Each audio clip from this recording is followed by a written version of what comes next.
Control. So ఇప్పుడే మనకు మరొక బ్రేకింగ్ న్యూస్ అయితే వచ్చింది. దెబ్బ మీద దెబ్బ, వైసీపీకి బిగ్ షాక్. రాబోయే ఎన్నికల నేపథ్యంలో వైసీపీకి ఊహించని షాకులు అయితే తగులుతూ ఉన్నాయి. అధికార వైసీపీలో ఎమ్మెల్యేల మార్పు చేర్పులు కలకలం రేపుతుంది. ఈ క్రమంలో వసంత కృష్ణప్రసాద్ కూడా పార్టీ వీడనున్నట్లయితే తెలుస్తుంది. ఆయన తీవ్ర అసంతృప్తితో ఉన్నట్లు సమాచారం. ఈ నేపథ్యంలో ఆయన టీడీపీలో చేరాలనుకుంటున్నట్లుగా గాసిప్స్ అయితే వస్తూ ఉన్నాయి. వైసీపీలో మార్పులు చేర్పులతో దాదాపు 82 మంది ఎమ్మెల్యేలు తమ ప్రస్తుత నియోజకవర్గాల నుంచి మారుతూ ఉన్నారు. ఇదే పార్టీలో గందరగోళానికి దారితీస్తుంది. ఈ మార్పుల క్రమంలోనే వసంత కృష్ణప్రసాద్కు తాడేపల్లి నుంచి ఆహ్వానం అందింది. క్యాంపు కార్యాలయానికి హాజరు కావాలని కోరారు. అయితే ఆయన ఈ ఆహ్వానాన్ని తిరస్కరించారని, 2024 ఎన్నికల్లో పోటీ చేయడానికి ఆసక్తి లేదని పార్టీ కార్యాలయం తెలియజేసినట్లు పార్టీ వర్గాలు అయితే సమాచారం ఇచ్చినాయి.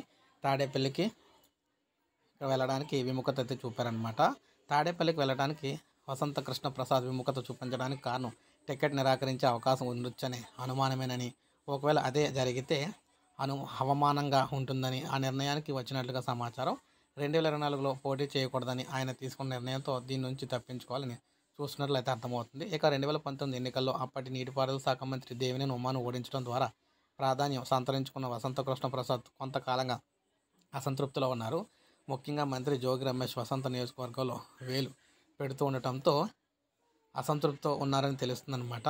రాబోయే 2024 ఎన్నికల్లో మైలవరం టికెట్ కోసం జోగి రమేష్ పోటీలో ఉండటం కూడా మరో కారణంగా విశ్లేషకులు అయితే చెబుతున్నారు. సో ఈ విధంగా వైసీపీకి దెబ్బ మీద దెబ్బ అయితే తగులుతూ ఉందన్నమాట. ఇప్పుడే మనకు అప్డేట్ అయితే వచ్చింది. సో ఈ విధంగా మనకు లేటెస్ట్ అప్డేట్ అనమాట. ఒక లైక్ చేయండి, సబ్స్క్రైబ్ చేసుకోకపోతే మన ఛానల్ సబ్స్క్రైబ్ చేసుకొని